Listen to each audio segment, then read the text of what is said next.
Skin انت وزوجک الجنہ. حضرت حوا علیہ السلام اور حضرت آدم علیہ السلام کی جوڑی کیسے بنی، اور پھر اس جوڑی سے روئی زمین پر مرد و عورت پھیلتے گئے. جیسے کہ سورہ نساء میں ہے ترجمہ: لوگوں اپنے پروردگار سے ڈرو جس نے تم کو ایک جان سے پیدا کیا اور اسی سے اس کا جوڑا بنایا، پھر ان دونوں سے کثرت سے مرد و عورت پیدا کر کے روئی زمین پر پھیلا دی. اور اللہ سے ڈرو جس کے نام کو تم اپنی حاجت براری کا ذریعہ بناتے ہو، اور قطع رحمی سے بچو. کچھ شک نہیں کہ اللہ تمہیں دیکھ رہا ہے. سورہ اعراف میں مزید وضاحت کرتے ہوئے فرمایا: وہ اللہ ہی تو ہے جس نے تم کو ایک شخص سے پیدا کیا اور اس سے اس کا ایک جوڑا بنایا تاکہ وہ اس سے راحت حاصل کر سکے. ابلیس کو اللہ نے جنت سے نکال دیا اور آدم علیہ السلام کو جنت میں آباد کر دیا گیا. آدم علیہ السلام جنت میں اکیلے گھومتے پھرتے رہتے تھے.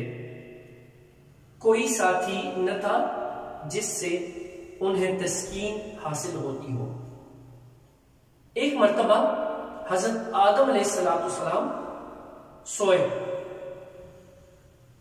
جب جاگے تو دیکھا کہ ان کے سر کے پاس ایک خاتون بیٹھی ہے. انہیں اللہ نے آپ علیہ السلام کی پسلی سے پیدا فرمایا تھا. حضرت آدم علیہ السلام نے فرمایا: تو کون ہے؟ حیرت سے انہوں نے کہا: عورت ہوں. پھر فرمایا: تجھے کس لیے پیدا کیا گیا ہے؟ کہا: تاکہ آپ مجھ سے تسکین حاصل کریں. فرشتوں نے جو آدم علیہ السلام کے علم کی وسعت معلوم کرنا چاہتے تھے کہا: آدم، اس کا نام کیا ہے؟ آدم علیہ السلام نے فرمایا: حوا.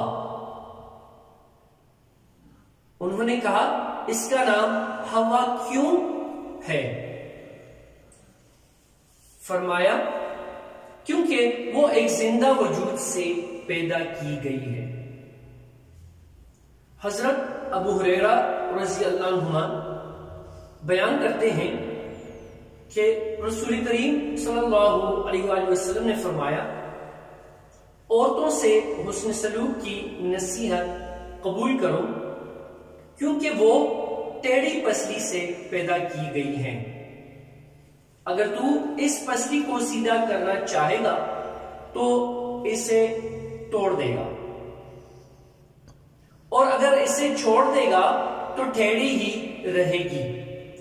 اس لیے عورتوں سے حسن سلوک کی نصیحت قبول کرو.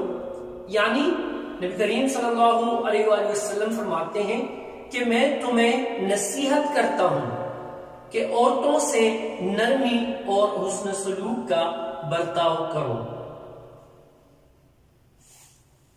یہاں پر دیکھا جائے تو اس لیکچر میں ہمیں دو سبق مل رہے ہیں. حضرت آدم علیہ السلام اور حضرت حوا علیہ السلام کے اس دور میں ایک یہ جو سٹارٹ میں نے آپ کو سورہ نساء کی آیت کا ترجمہ سنایا، اور دوسرا جو حدیث سے واضح ہے، نبی کریم صلی اللہ علیہ وآلہ وسلم نے فرمایا ہے. ایک ہے قطع رحمی، اور قطع رحمی جو ہے وہ رحمان سے نکلا ہوا ہے، اور رحمان کا جو ہے وہ رحم سے نکلا ہوا ہے۔ تو قطع رحمی کا مطلب یہ ہے کہ میاں بیوی میں جدائی، اس لیے فرمایا سورہ نساء میں،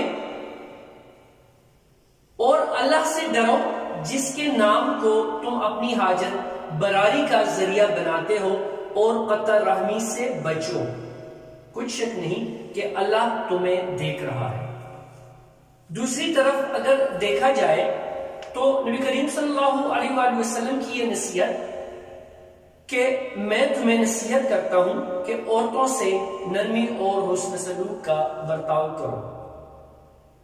اب عورت جو ہے دیکھا جائے تو جیسے ہی حضرت آدم علیہ السلام سوئے اور پھر جاگے، جب دیکھا تو سائڈ پہ ایک عورت بیٹھی ہوئی تھی۔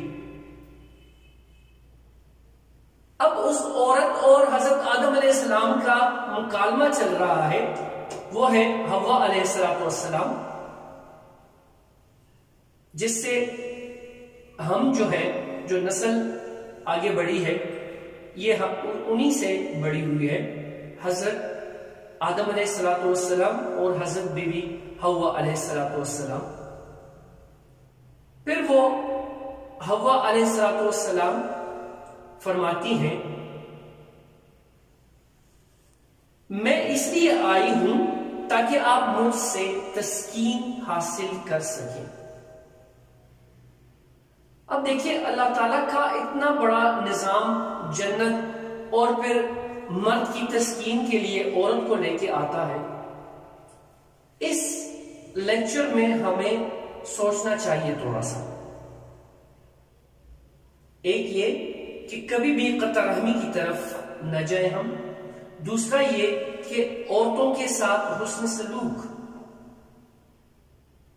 اور اگر ہم اپنی عورتوں کے ساتھ حسن سلوک سے پیش آئیں گے جو کہ نبی کریم صلی اللہ علیہ وآلہ وسلم کی نصیحت ہے، تو میرا نہیں خیال کہ ہمارے گھر کبھی بھی اجاڑ کا شکل پیش کریں گے، بلکہ ہمارے گھروں میں اینی ٹائم سکون ہوگا، رحمتیں ہوں گی اللہ کی طرف سے، برکتیں ہوں گی اللہ تعالیٰ کی طرف سے۔ جزاکم اللہ۔